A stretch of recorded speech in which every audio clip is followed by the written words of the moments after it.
Does getting back together ever work? Yes, it does. But there are some problems and some challenges that you may experience with all of this that could make it very, very difficult for you. Let's go ahead and get into that. Hey there, it's Clay with modernlove.life. Thanks for joining me for another walk and talk video here. Helps me get a little bit of exercise so I'm not sitting in front of my computer all day.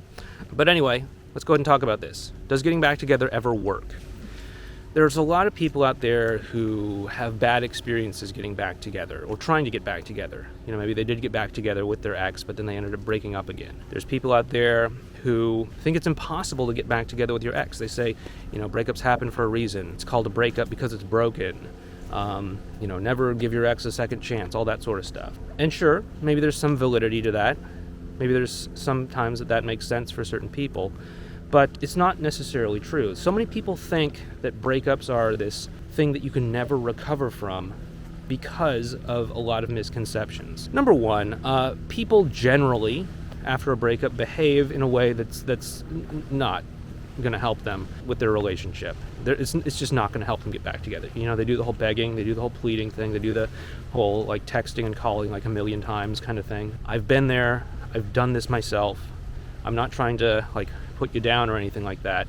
In my recent couple videos where I shared my whole story with my big ex, I hope I've made that clear that I've made all of these mistakes and then some during this whole process. So I'm not like trying to take some sort of holier than thou sort of stance here. This is going to make things difficult. It's going to make things harder because you're pushing and pushing and pushing your ex away, maybe unintentionally, but you're pushing them away through your actions and through your behaviors. And if you don't correct course and realize this isn't working, I need to try something differently, then you do run the risk of pushing them out of your life for good. And that can cause a lot of people to think that, okay, it's just impossible to get back together with an ex. The second obstacle that a lot of people have that make them think that this is impossible is there's a lot of really bad advice out there.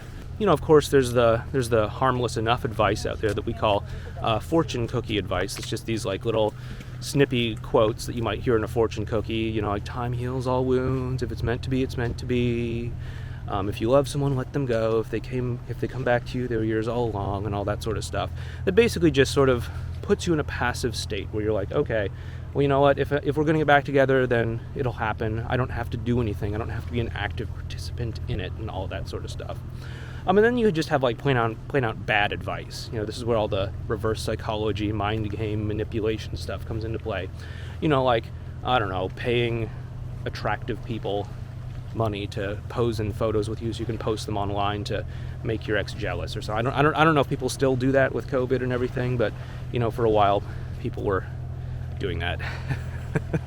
Don't recommend you do that because it's fake, it's inauthentic. And you're just forcing something to happen that you could get to happen through other means anyway. Like if someone's going to be jealous, they already have feelings for you, so you don't need to trigger jealousy in them because you just need to leverage the feelings that they are. Anyway, that's a conversation for another day. What we do want to do is to recognize that, okay, so the fortune cookie advice, the reverse psychology advice, the damage control mode stuff after a breakup, this can cause a lot of people to make things think that this is impossible. And then, of course, you end up with your ex's own emotions. This is where the reactance comes into play with the wall of reactance, the test drive, the hot and cold stuff from the riding the dragon, crisis point discouragement, all that sort of stuff comes into play. And this can legitimately be very confusing. Like you could very legitimately be confused about like what they're thinking, where they're at. Are they trying to use you? Are they trying to manipulate you? Are they taking advantage of you? All that sort of stuff. In a lot of ways, it might seem that way. But if you understand that they're just genuinely confused, they don't know what they want, they don't know where their emotions are and all that sort of stuff, if you don't get that, you could think that. But when you start to see things from their point of view and start to understand that they're having their own experience through all of this, you get a sense that like, okay, there's a deeper layer to all of this. And then it makes it easier to connect with them, easier to realize what the true obstacle is. Okay, so those three things can make people think it's impossible. But then on top of that, as if you don't have enough challenges already, you also have to deal with the fact that, hey, are we walking back into the same relationship that we walked out of in the first place, or are we not? And this is where things get real. This is where People can sometimes get back together with their ex, maybe by doing what I recommend, or maybe doing what someone else recommends, or maybe just figuring it out on their own. And then they end up breaking up again, a couple months or a few years later or whatever. And that's understandable. Maybe the same problems showed up again, like with me and my big ex. Maybe there was cheating. Maybe there was, some arguing or whatever that just didn't go away. The problems just stayed there. That can happen, and that can cause people to say, okay, it's not worth it to try to get back together with your ex. Of course, that's not some sort of blanket statement that is always true, at least in my opinion. Of course, some people might make it seem like it's a blanket statement that's always true, but it's not necessarily that way. If you're willing to change things, if you're willing to really take a conscious effort to shift the dynamic between you and your ex. And so that's where a lot of this deeper work comes from. This is where a lot of the stuff that we talk about inside the Ex Solution program comes from: the advanced relational skills, the getting out of damage control mode, the communication, all that. And so, yeah, you can make things work with your ex. You can do this, but you have to look out for these pitfalls and traps, and you have to be willing to correct course and make a new relationship, not just step back into the old relationship that had its problems.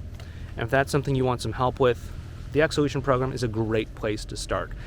Thousands of people have started with the Ex Solution program over the past 10 years or so, and they have now, many of them, gone on to get back together with their ex, start new relationships with their ex, get married, start families, all that sort of stuff.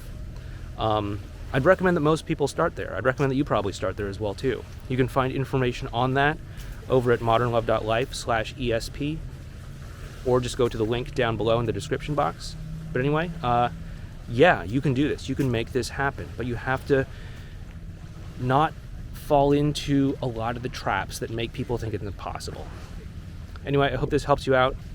Take care. I'll talk to you next time.